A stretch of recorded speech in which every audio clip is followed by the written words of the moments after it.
দুটো দলই ডানপন্থী দক্ষিণপন্থী কিন্তু রাজনীতি করে আসছে জন্মের পর থেকেই। হ্যাঁ, ডান ঝোঁক প্রবণ। বিএনপি দলটি হলো ডান ঝোঁক প্রবণ, অর্থাৎ ইসলামিক মূল্যবোধ নিয়ে তারা একটি জাতীয়তাবাদী গণতান্ত্রিক আবরণ দিয়ে একটি হ্যাঁ, রাজনৈতিক দল। আর জামাত ইসলাম সহ অন্যান্য যে ইসলামিক দলগুলি আছে ওরা তো সেগুলি সরাসরি। সরাসরি হ্যাঁ, হ্যাঁ, প্রত্যক্ষভাবে আপনি হ্যাঁ। ডানপন্থী দল বলতে পারেন। দর্শক তো তাদের মণ্ডলী, প্রথমেই শুভেচ্ছা জানাই আমাদের চ্যানেল আজকের বাংলাদেশ। আজকে আমাদের আলোচনার বিষয় ত্রয়োদশ জাতীয় সংসদ নির্বাচন। এই বিষয়ে কথা বলার জন্য আপনাদের সাথে আছি আমি তানভীর এবং একজন অবসরপ্রাপ্ত মানুষ গড়ার কারিগর ও রাজনৈতিক বিশ্লেষক জনাব সাইফ, এটা ওনার ছদ্মনাম। আসন্ন ত্রয়োদশ জাতীয় সংসদ নির্বাচন সম্বন্ধে আপনার কাছে যেটা জানতে চাই, তত্ত্বাবধায়ক সরকারের প্রধান জনাব ডক্টর মোহাম্মদ ইউনুস, প্রধান উপদেষ্টা মোহাম্মদ ইউনুস যেটা বলেছেন, উনি এবার প্রেজেন্ট করতে যাচ্ছেন একটা ঐতিহাসিক নির্বাচন, যেটা বাংলাদেশে আগে কখনো হয়নি।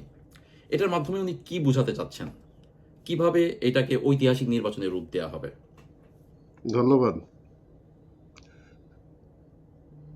অন্তর্বর্তী সরকারের প্রধান উপদেষ্টা ডক্টর মোহাম্মদ ইউনুস বেশ কিছুদিন আগেই বলেছেন যে আগামী যে জাতীয় সংসদ নির্বাচন, অর্থাৎ ত্রয়োদশ জাতীয় সংসদ নির্বাচনটি হবে একটি ঐতিহাসিক নির্বাচন।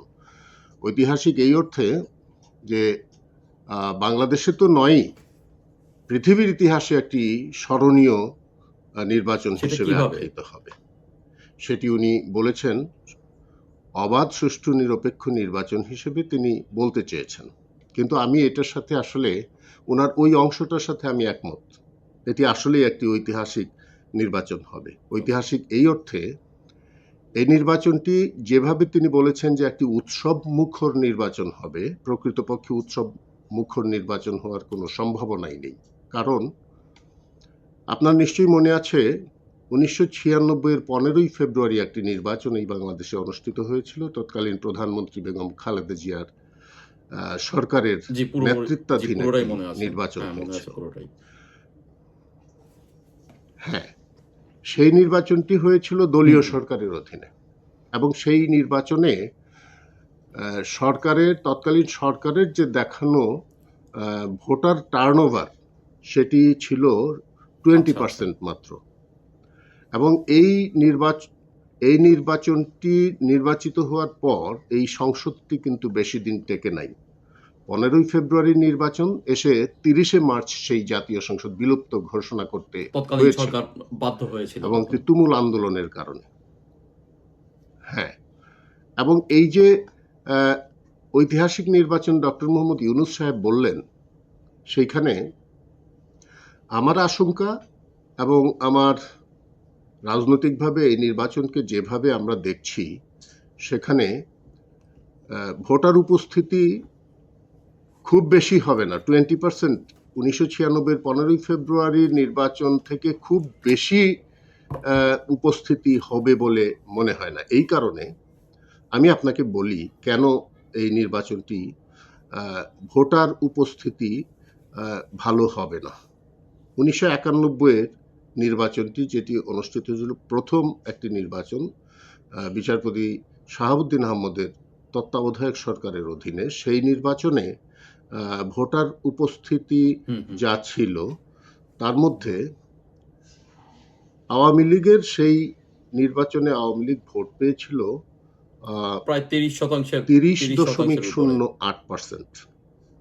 হ্যাঁ, হ্যাঁ।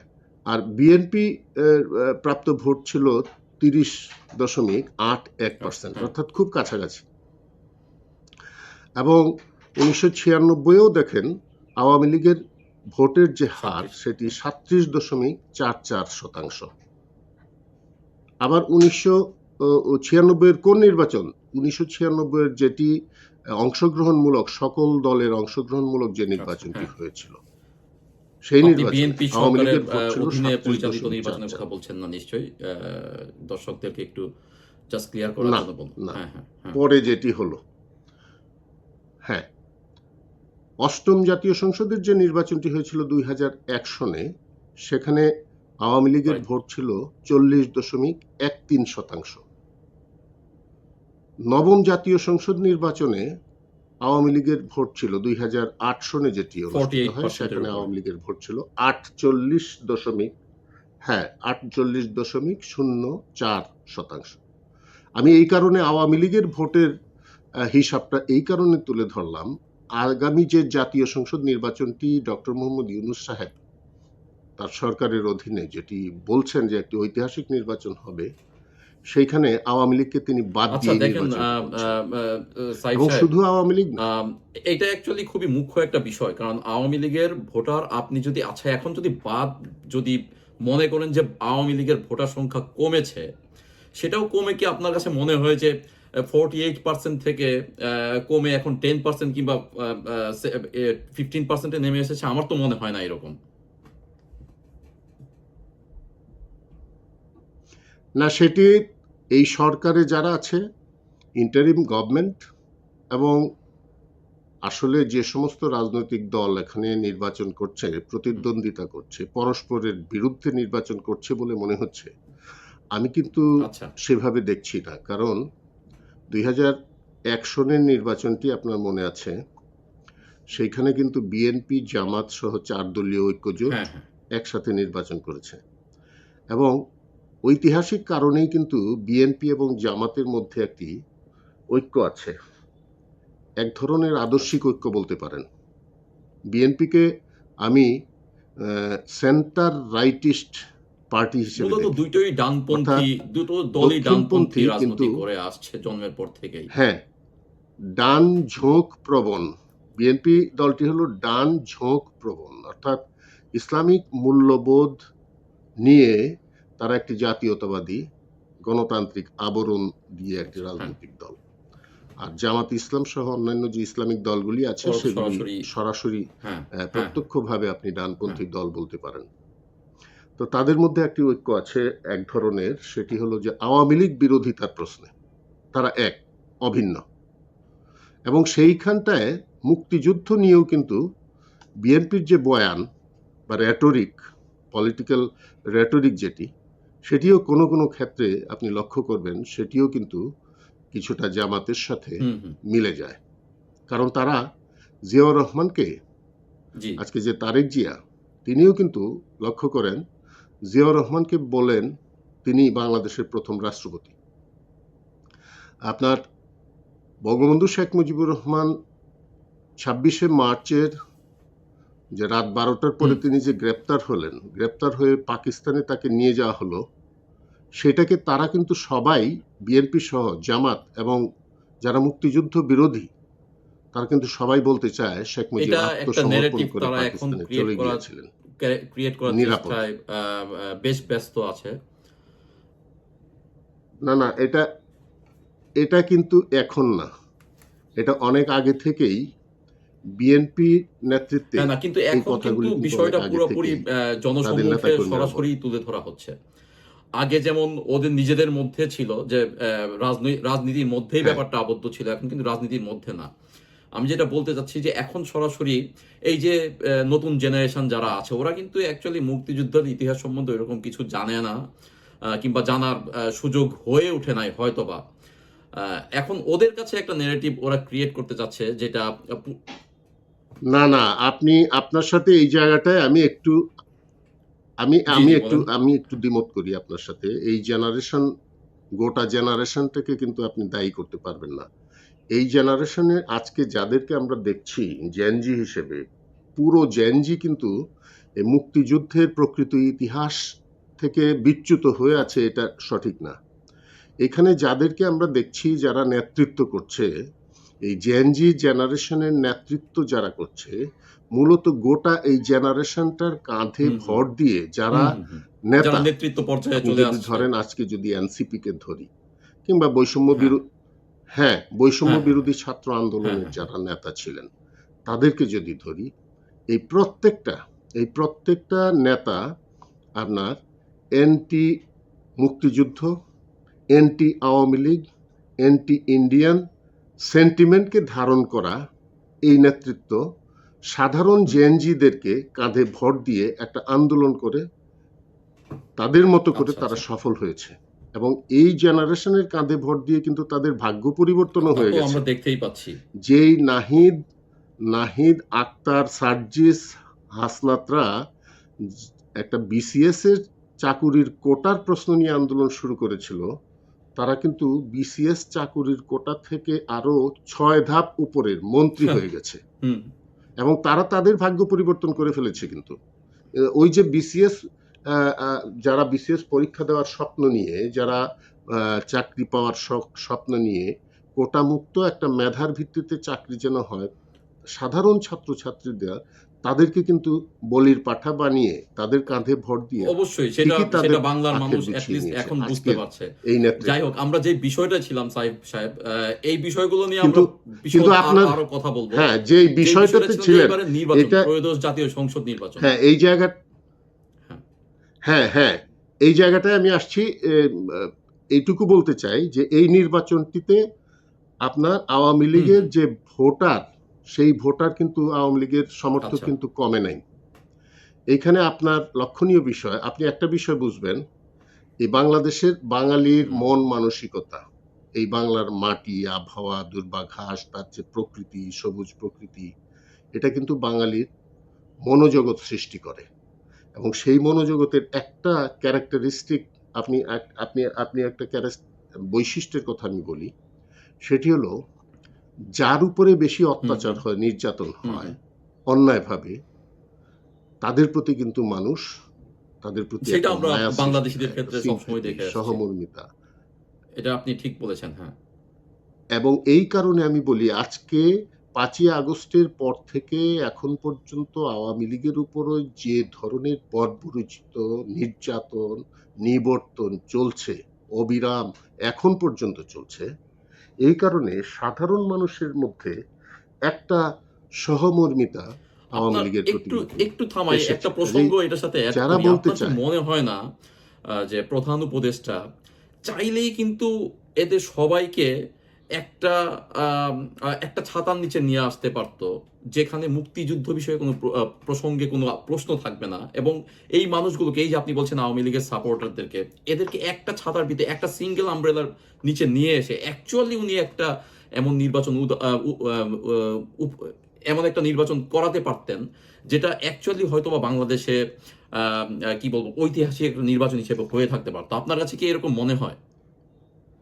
অবশ্যই, অবশ্যই এটার সাথে আমি একমত যে এইখানে একজন সুশীলা হ্যাঁ, কার্কির মতো, নেপালে এই হ্যাঁ, জেনজির হ্যাঁ, হ্যাঁ। আন্দোলনটার পরে প্রধান বিচারপতি সুশীলা কার্কিকে কিন্তু তত্ত্বাবধায়ক সরকারের প্রধান, হ্যাঁ, ইন্টারিম হ্যাঁ, হ্যাঁ। গভর্নমেন্টের প্রধানমন্ত্রী করা হয়েছে। এবং আপনি যদি লক্ষ্য করেন, তাহলে সুশীলা কার্কি কিন্তু সেইখানে যে কমিউনিস্ট হুম, হুম, পার্টি হুম। ক্ষমতায় ছিল, পিকে হুম, হুম, হুম। শর্মা অলি, সেই পিকে শর্মা অলির বিরুদ্ধেই কিন্তু হ্যাঁ, একটা হ্যাঁ। তুমুল আন্দোলন হয়েছে সেটা আমরা এবং সবাই দেখেছি, হ্যাঁ। বাংলাদেশের মতোই সেই হ্যাঁ, সেই পিকে শর্মা অলির কমিউনিস্ট পার্টিকে কিন্তু আজকে সুশীলা কার্কি ইন্টারিম গভর্নমেন্টের প্রধানমন্ত্রী, তাদেরকে নিয়েও কিন্তু এই নির্বাচনটা করছে। যদিও ওই কমিউনিস্ট পার্টি বলেছে যে এই তত্ত্বাবধায়ক সরকারের অধীনে তারা নির্বাচনে যাবে না, এই যে পার্লামেন্টটা ভেঙে দিল, এই আচ্ছা, ভেঙে দেওয়াটা আচ্ছা। অবৈধ, তারা এই কথা বলেছে। কিন্তু একটা ইনক্লুসিভ নির্বাচনের ব্যবস্থা কিন্তু সুশীলা কার্কির নেতৃত্বে হচ্ছে এবং সেইখানে আপনি আজকে বাংলাদেশেও কিন্তু এটা সম্ভব হতো। ডক্টর ইউনুস কিন্তু সেই জায়গাটা নষ্ট করে ফেলেছেন। এটা তার একটা সুযোগ ছিল যে তিনি অবিসংবাদিত একটি নিরপেক্ষ একজন মানুষ, নোবেল লরিয়েট একজন মানুষ, আন্তর্জাতিক খ্যাতিসম্পন্ন একজন মানুষ, তার মধ্যে যদি এই ধরনের সংকীর্ণ চিন্তাটা না থাকতো, তিনি যদি অনেক বেশি ব্রডনেস নিয়ে যদি এই কাজটা করতেন, তাহলে তিনি ইতিহাসে পাতায় স্বর্ণাক্ষরে তার নামটা লিপিবদ্ধ থাকতো। আজকের দেশটা কিন্তু এত পিছিয়ে যেত না। এইখানে হিংসা, বিদ্বেষ, এই ধরনের হানাহানি, মারামারি, রক্তারক্তি, এই যে ঘটনাগুলো ঘটছে, এই ঘটনাগুলি কিন্তু আমার ঘটার মনে সুযোগ হয় এই থাকতো না। ঘটনাগুলোর সেখানে যদি তিনি ডক্টর মোহাম্মদ সেইভাবে, ইউনূসের আম ইন্ধন বলবো না, তার সরকারের যে উনি যে ব্যাপারগুলো ওভারলুক করছে, এই কারণে এই ঘটনাগুলো আরো বেশি ঘটে যাচ্ছে। এবং আমি আপনাকে বলি, এই বাংলাদেশে একটা প্রতিহিংসা আরেকটা প্রতিহিংসাকে ডেকে আনে। এবং এইখানে আজকে যে ঘটনাগুলো ঘটেছে, এই ঘটনা ৫ই আগস্টের পরের যে ঘটনাগুলি, এগুলোরও কিন্তু একসময় এটা ফিরে আসবে।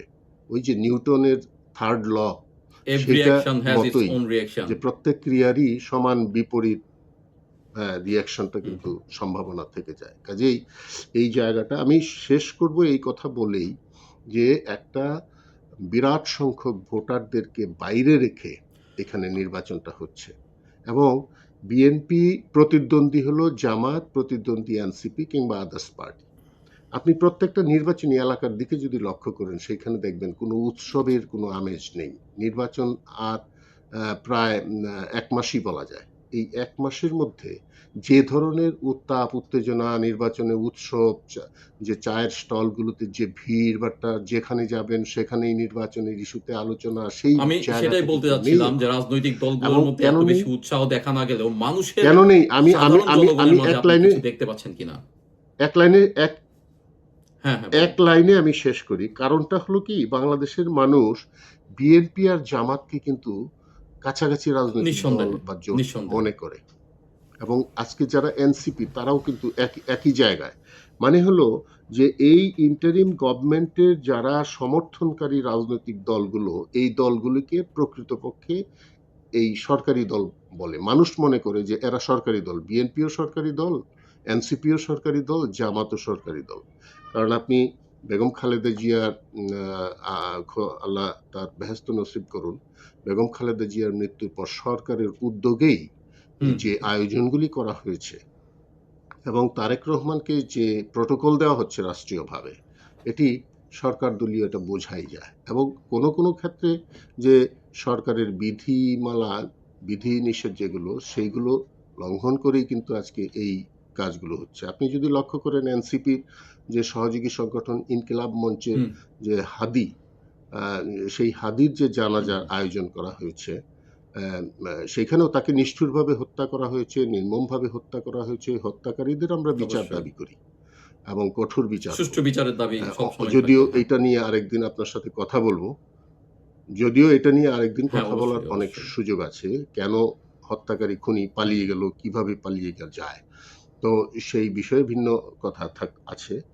কিন্তু তারপরেও বলবো যে তার যে আয়োজনটা হয়েছে এবং দেখেন আপনি জাতীয় কবি কাজী নজরুল ইসলামের কবরের পাশে হাদিকে দাফন করা হয়েছে। এটা অনেক বেশি হয়েছে বলে মানুষ মনে করে। মানুষের মধ্যে এটা আলোচনা কিন্তু আছে। তো সেই জায়গা থেকে আমি বলতে পারি, যে কথাটা বলতে চাই, এরা সবাই সরকার কি সরকার দল। মানুষের কথা শুনে এখন বিএনপি, এই জামাত, সময়ে এসে? এনসিপি এবং এই কথা মানুষ মনে করে বলেই হুম, হুম, হুম। মানুষের মধ্যে কোনো উৎসাহ হ্যাঁ, নেই নির্বাচনটায়। যে কাকে ভোট দেব? অবশ্যই। তারা তারাই আপ নির্বাচন করছে। আজকে যদি আওয়ামী লীগ কিংবা অন্য রাজনৈতিক দলগুলি আমি থাকতো তাহলে সেটাই একটা বলতে যাচ্ছিলাম, প্রতিযোগিতামূলক সেটাই বলতে এবং যাচ্ছিলাম। আপনি অংশগ্রহণমূলক দেখেন নির্বাচনটি হতো। সেই আওয়ামী লীগের অংশগ্রহণমূলক রাজনৈতিক রাজনৈতিক দলীয় কর্মকাণ্ড। অংশগ্রহণমূলক হ্যাঁ, নির্বাচন না হওয়ার কারণে হ্যাঁ, হ্যাঁ আমি বলেন। আমি আমি এক লাইনে শেষ করি। দলীয় অংশগ্রহণমূলক নির্বাচন না হওয়ার কারণে জনগণের অংশগ্রহণও থাকছে না। এই নির্বাচনটি হাইয়েস্ট, আমি হিসাব করে সময় নেই, এই কারণে আপনার কাছ থেকে শুধু এটুকু বলি, হাইয়েস্ট 30% ভোট আচ্ছা। কাস্ট হতে পারে। 30% ভোট যদি কাস্ট হয়, তাহলে আপনার কি মনে হয় এটা কিভাবে মানে প্রধান উপদেষ্টা এটা কিভাবে উপস্থাপন করবেন বিশ্বের কাছে যে এটা গ্রহণযোগ্যতা কি থাকবে 30% ভোট যদি কাস্টিং হয়? এইখানে 30% ভোট কাস্ট হবে প্রকৃতপক্ষে, হয়তো হুম, 25-30% ভোট কাস্ট হলো, কিন্তু এইখানে দেখানো হতে পারে যে এটা 50% 55% কাস্ট হয়েছে। কিন্তু এটা যে এটা যে নকল 50% ভোট, এটা দেখানো হবে। কারণ হলো মানুষ হুম, আসলে হুম, সত্যটা জেনে যায়। বিগত আপনি ২০২৪-এর নির্বাচন বলেন, ২০১৮ নির্বাচন, ১৪ নির্বাচন কিংবা আওয়ামী লীগ সরকারের সময় যতগুলো উপনির্বাচন হয়েছে, সেইখানে লক্ষ্য করা গেছে যে সেই নির্বাচনগুলিতে ভোটার পার্সেন্টেজ হুম, হুম। উপস্থিতি কিন্তু খুবই কম ছিল এবং সেখানে কোনো সেন্টারে আচ্ছা, তো আচ্ছা। 5% হ্যাঁ। 10% ভোটার ভোট দিয়েছে। হুম, হুম, আওয়ামী লীগের যে ভোটার, হুম। তারাও যায় নাই। তারাও মনে গেলেই কি করেছে না গেলেই কি গেলেই আওয়ামী লীগ তো কি হবে, আওয়ামী না লীগ আওয়ামী গেলেই কি লীগের সাথে হবে, পাস নির্বাচন তো করছে। করবে, তো এটাতে পাস করবে। উৎসাহ জনগণ উৎসাহ দেখায়নি। হুম হুম আগামী নির্বাচনটাও আগামী নির্বাচনটাও বেশিরভাগ অঞ্চলে নির্বাচনী এলাকায় আমি আপনাকে বলতে পারি যে সেইখানে একতরফা মানুষ মনে করবে যে এটা একতরফা নির্বাচন। একতরফা ঝোঁক নির্বাচনের থাকে প্রতি না, হ্যাঁ। মানুষের কোনো আগ্রহ থাকে না। এমনকি বিএনপিরও কোনো ভোটার মনে করতে পারে, যারা বিএনপির খুব সমর্থক পর্যায়ের, একদম নিম্ন পর্যায়ের, তারা মনে করতে পারে যে আমি হুম গেলেও হুম হুম। পাস, না গেলেও পাস। এই গেলাম না, একটু কাজ আছে আমার আজকে, নির্বাচনের দিন আমার একটা দাওয়াত আছে, কিংবা কিছুটা শরীরটা খারাপ, এই সমস্ত কারণ দেখিয়ে বিএনপিরও অনেকেই তারপর শুধু তাই না, ভোটের জন্য যেতে পারে, কারণ ফেব্রুয়ারির প্রতিদ্বন্দ্বিতা নেই তো। 15 তারিখ থেকে 15-20 তারিখ থেকে রোজা শুরু হবে। সো রোজার একটা প্রিপারেশনের ব্যাপারও আছে বাংলা মানুষের কাছে। হ্যাঁ, নিশ্চয়ই, নিশ্চয়ই। এই সমস্ত কারণেই এই নির্বাচনটি, আপনার আজকের যে আলোচ্য বিষয়, সেটি, এই নির্বাচনটি উৎসবমুখর নির্বাচন থাকছে না। এটি একটি হুম মেটিকুলাস হুম। ডিজাইনের নির্বাচন হবে, এবং সেইখানে এরকমও হতে পারে আচ্ছা আচ্ছা। সিট ভাগাভাগির নির্বাচন। সেটা হতেই পারে, কোন হ্যাঁ। দল হ্যাঁ, কতটা সিট সেটা পাবে আমরা সেই নির্বাচনটি পূর্ববর্তীতেও হবে। দেখেছি। সেটা সেটা হতে পারে। হতেই পারে মোটামুটি। এবং এই কারণে আন্তর্জাতিকভাবে, জাতীয়ভাবে মানুষের কাছে হুম কিন্তু হুম হুম গ্রহণযোগ্যতা হুম। পাবে না এই নির্বাচন।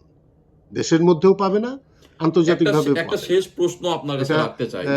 এই সেটা হলো, আহ, প্রাক্তন প্রধানমন্ত্রী, মাননীয় প্রধানমন্ত্রী শেখ হাসিনার ভাষ্যে শুনেছি উনি আওয়ামী লীগের যারা ভোটার তাদেরকে ভোট কেন্দ্রে যেতে মানা করেছেন। তো অবশ্যই আওয়ামী লীগ এই পদক্ষেপটা নিবে, সেটা সবারই জানা। কিন্তু আমার কাছে প্রশ্ন হলো যে আওয়ামী লীগ কি আপনার কাছে মনে হয় এই একটা অ্যাকশন ছাড়া অন্য কোনো অ্যাকশন নিবে না এই নির্বাচনকে প্রতিহত করার জন্য, কিংবা নির্বাচনটাকে বানচাল করার চেষ্টা কি থাকবে আওয়ামী লীগের পক্ষ থেকে? না, আওয়ামী লীগের পক্ষ থেকে, আওয়ামী লীগের হাইকমান্ড ইতিমধ্যে যা শোনা যাচ্ছে, তিনি বলেছেন জাস্ট টু বয়কট আচ্ছা। ইলেকশন, তার ভোটারদের, সমর্থকদের, যে নির্বাচনে কেন্দ্রে না যাওয়ার জন্য এ পর্যন্ত তিনি ঘোষণা দিয়েছেন। এবং নির্বাচন প্রতিহত করার বিষয়টি যেহেতু ঘোষণা হুম হুম। দেননি, আমার ধারণা নির্বাচন প্রতিহত করার আচ্ছা আচ্ছা ঘোষণা দেবে না আচ্ছা। আওয়ামী লীগ। কারণ কারণ শোনেন, আওয়ামী লীগ বিগত 5ই আগস্ট যেই হুম হুম। ঘটনা সংঘটিত হয়েছে, প্রকৃতপক্ষে এইখানে একটা সশস্ত্র জঙ্গি গ্রুপ এইখানে কাজ করেছে, এবং পরবর্তী সময়ে অনেক হুম হুম হুম। হত্যাকাণ্ড সংঘটিত হয়েছে। এই 5ই আগস্টের যে হত্যাকাণ্ড, সেখানে আপনি সুনির্দিষ্ট সংখ্যায় কতজন শহীদ, কতজন মৃত্যুবরণ করেছে, এর সংখ্যা কিন্তু না, সরকারও ঠিক করতে সরকারি হিসাবে পারেনি। 836। স্বাস্থ্য মন্ত্রণালয় এবং মুক্তিযোদ্ধা, হ্যাঁ, না, সরকারের হিসাব, স্বাস্থ্য হুম হুম। মন্ত্রণালয়ের হিসাব যদি আপনি দেখেন, বা মুক্তিযোদ্ধা মন্ত্রণালয়, সেখানে আচ্ছা, 844, হ্যাঁ। 844 হুম। সর্বশেষ। কিন্তু আপনি কি শুনছেন, 1400। বক্তৃতায় কি শুনছেন উপদেষ্টাদের কাছ থেকে, কিংবা হুম। বিএনপি, জামাত, এনসিপি, এরা বলছে, হ্যাঁ হ্যাঁ হ্যাঁ। কেউ বলছে 2000, কেউ বলছে জাতিসংঘই তো বক্তৃতায় বললো হাজার হাজার, 1400 কখনো হত্যাকাণ্ড বলছে আনটিল জাতিসংঘের, 15th of August। হ্যাঁ, জাতিসংঘের ভলকার তুর্কের যে রিপোর্ট, ভলকার তুর্কের রিপোর্টে সেখানে সেটাও 1400 কিন্তু বলা হয়েছে। আনটিল 15th মানে of August। টিল, হ্যাঁ হ্যাঁ, মিন্স টিল 15th 5ই অগাস্ট, আগস্টের পর থেকে মানে আরো 10 5ই দিন আগস্ট যেই থেকে, হত্যাকাণ্ডগুলো হয়েছে সেগুলোও এটার মধ্যে, এই রিপোর্টের মধ্যে অ্যাড করা হয়েছে। হ্যাঁ, এবং যেটা যেটা ইনক্লুডেড, যেটা হ্যাঁ। অন্তর্বর্তী সরকারের পক্ষ থেকে বলা হচ্ছে না মানুষকে।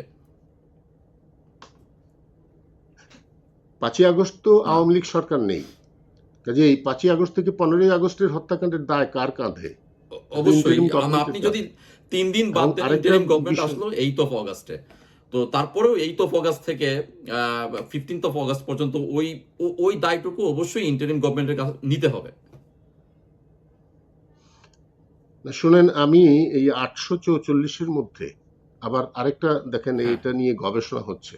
এই 844 জনের মধ্যে সবাই কিন্তু গুলিবিদ্ধ হয়ে মৃত্যুবরণ করে নাই। এইখানে এই যে জুলাই সনদ, কিংবা সরকারের পক্ষ থেকে শহীদের যে সংজ্ঞা দেওয়া হয়েছে, সেখানে বলা হয়েছে যে পুলিশ কিংবা সরকারের যে সমস্ত বাহিনী আছে, তাদের গুলিতে যারা হুম হুম মৃত্যুবরণ করেছে, অথবা আওয়ামী লীগ, যুবলীগ, ছাত্রলীগ, এই সংগঠনগুলোর সদস্যদের হাতে হুম যাদের হুম প্রাণ, হুম। যারা প্রাণ আচ্ছা। হারিয়েছে, তারাই শহীদ। এখন দেখা যাচ্ছে এইখানে, ধরেন আব্দুল্লাহ রুবেল নামের একজন, কিংবা দুলাল ফকির হুম নামে হুম বগুড়ার একজন মৃত্যুবরণ করেছে। কুমিল্লার একজনের নাম বলতে পারবো আমি, রাফসান। তারা কিন্তু আপনার এদের হাতে না গুলিবিদ্ধ হয়ে মারা যায় নাই। এবং দুলাল দুলাল ফকির কিংবা আব্দুল্লাহ রুবেল তারা হার্ট আচ্ছা অ্যাটাকে আচ্ছা, মৃত্যুবরণ মানে করেছে। ওই নামগুলো এটা অন্তর্ভুক্তি দুলাল হয়েছে ফকিরের মা সাক্ষাৎকার জুলাই দিয়েছে। এই নামগুলোও অন্তর্ভুক্ত 844 জনের মধ্যে। 844 সঙ্গে। আরেকটা বিষয় আপনাকে বলি, এই যে 844 বলা হচ্ছে, সবাই কিন্তু পুলিশের গুলিতে মারা যায়নি। আপনি 12ই আগস্টের ব্রিগেডিয়ার সাখাওয়াত সাহেবের হ্যাঁ হ্যাঁ, সাক্ষাৎকারটা আমার যদি পুরোপুরি মনে আপনি আছে। লক্ষ্য করেন তখন দেখবেন সেইখানে তিনি বলেছেন যে এটা তো সিভিলিয়ানদের হাতে থাকা স্নাইপার রাইফেলের আমাদের গুলিতে পুলিশের মারা গেছে, কাছে আমাদের পুলিশের না, হাতে তো এই অবশ্যই রাইফেল নাই, এই বুলেট নাই। তাহলে এই লাশগুলো তৃতীয় একটা জায়গা থেকে এই লাশগুলো ফেলা হয়েছে এবং লাশ ফেলানোর মাধ্যমে, রক্ত ঝরানোর মাধ্যমে রাজপথকে উত্তপ্ত করার জন্যে, জনগণের মধ্যে একটা তীব্র অসন্তোষ, বিক্ষোভ সৃষ্টি করার জন্যই কিন্তু এই হুম হুম লাশগুলি ফেলা হয়েছে মেটিকুলাস ডিজাইনের মাধ্যমে। ওই শব্দটি আবার আসে, ওই মেটিকুলাস ডিজাইন এটিই ছিল।